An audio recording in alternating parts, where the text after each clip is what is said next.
Good morning, everyone. Thanks for joining us at 7. I'm Tracey McCain. And I'm Nicole Nalepa, and you are watching Eyewitness News right here on the Wax with us this morning on this Monday. And it is a Monday morning. A lot of you wondering, what is it going to be like as we're getting ready to start the day? We have your first alert meteorologist, Scot Haney, in right now for Jill with a look at what we're dealing with.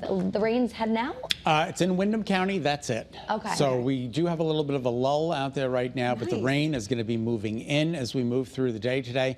And that's why we've gone ahead and issued a first alert weather day for today and tomorrow for excessively heavy rain. Right now, southeast and northeast Connecticut, you guys are dealing with some of these scattered showers from Norwich down 395 all the way up into 395 in Brooklyn and Putnam.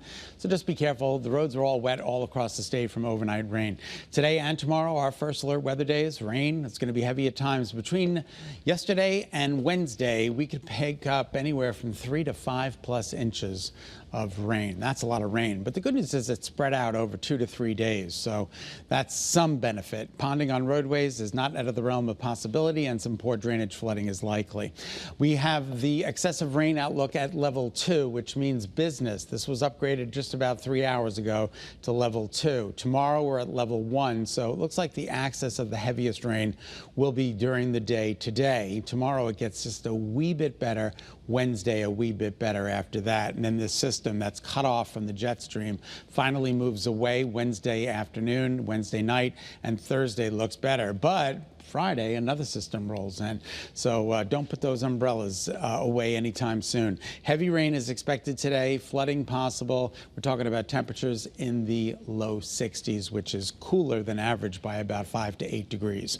Your 7-day forecast is next. In the meantime, we're going to send it to our lovely traffic reporter, Marcy Jones. Good morning, Scott. Good morning, everybody. Thanks so much for starting off your day with us. We do have a couple of incidents to tell you about. The first one, this is a single car crash in Meriden. This is on 691 westbound between exits 2A and 2B. So take a look. This poor driver out here, I can't really make out what exactly has happened to his car in the back there. Possibly maybe he ran something over, but hopefully he gets to where he's going very quickly and safely. Then we also have this crash going on in Norwalk. This actually happened earlier, but it's still affecting Route 1 is closed between Rampart and Scribner Avenue. That was a 2-vehicle crash, and hopefully that gets cleared up pretty soon. Other than that, everything is really looking great today, but as you heard Scott mention, it is very wet out there, so make sure that you plan a little extra time to go slow and get to your destination safely. We'll have another check in just a little bit. That's your Connecticut First Alert traffic report, driven by your Connecticut Chevy dealers.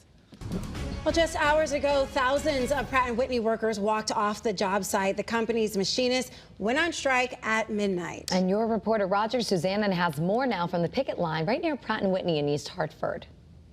Well, we have been talking with some of these striking workers throughout the morning, and they tell us they feel like the security of their jobs is really on the line, and as a result they are fanning out at protest sites throughout East Hartford and Middletown. This is one of the most high profile protest sites near the intersection of Silver Lane and Main Street, and these workers tell us this protest is really about 3 things: securing a contract that provides better job security, better health care coverage, and better pay. Now, the strike began at midnight when the machinists' 3-year contract with Pratt & Whitney expired. The 3,100 workers, who all work on commercial planes and military jets at plants in East Hartford and Middletown, rejected the company's latest offer, which Pratt claims includes an 18% wage increase over the next 3 years, although union leaders deny the proposed boost is that high. But the machinists argue that any increase is not enough because they claim the offer would also weaken their retirement benefits and job security and increase their health care costs. So they say until a better deal is on the table, they'll remain out on the picket lines.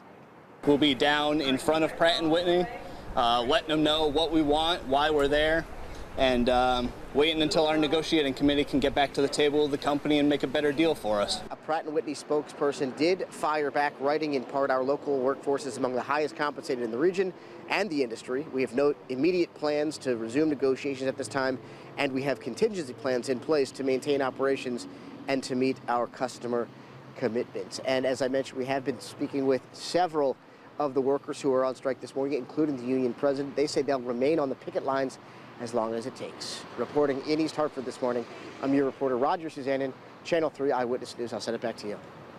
All right, Roger, thank you. Now to news breaking overnight. Israel has just approved plans to take over Gaza. Israel reportedly plans to stay there as well.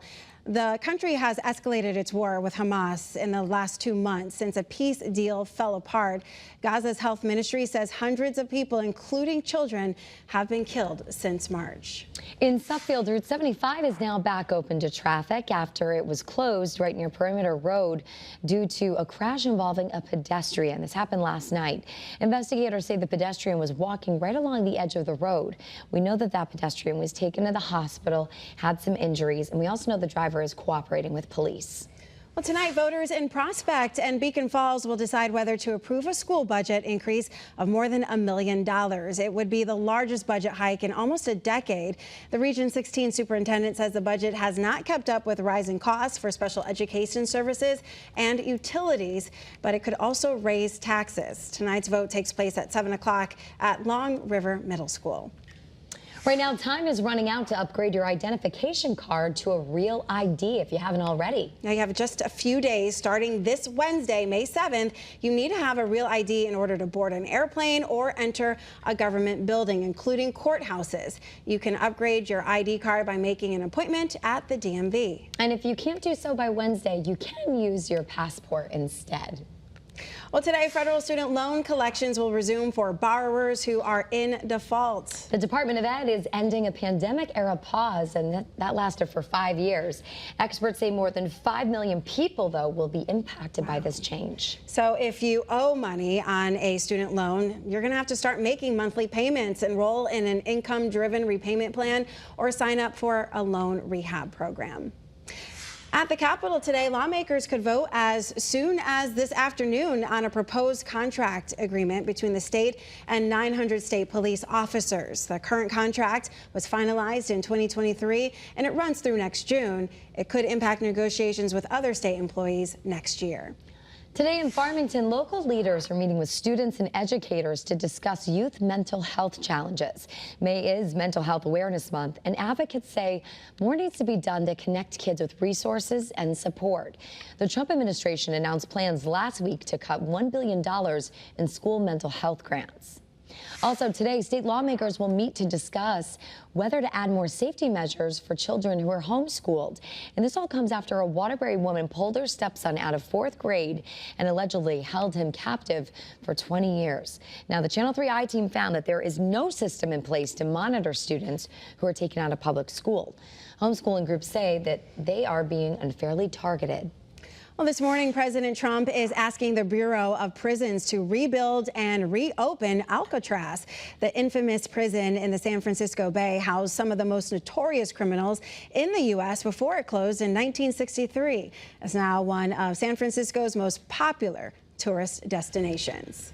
Former Vice President Mike Pence has been awarded the Profile in Courage Award.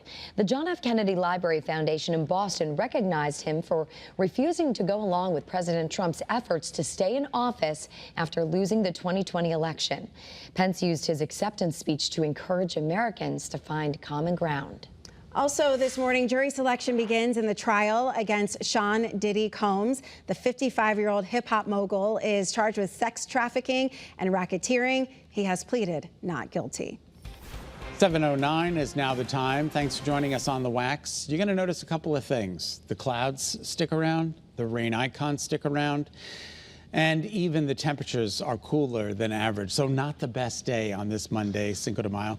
We're talking about 63 for a high around noontime, and then the temperatures start dropping with the rain with us throughout the entire day and right on into the night. Mostly cloudy right now along the shoreline. There's not a lot of rain out there right now, nor will there be 8 a.m. and 10 a.m., but around noontime it really starts to kick in, and it continues through the day right on into tonight, and that's where we're expecting to pick up pretty good amounts of rain. Heavy rain, as a matter of fact. Isolated flooding is possible. Temperatures will fall short of the normal in the upper 50s and low 60s. The sun was up at 5:41. It came up. You didn't see it, but sun sets at 7:54, and you won't see it then either.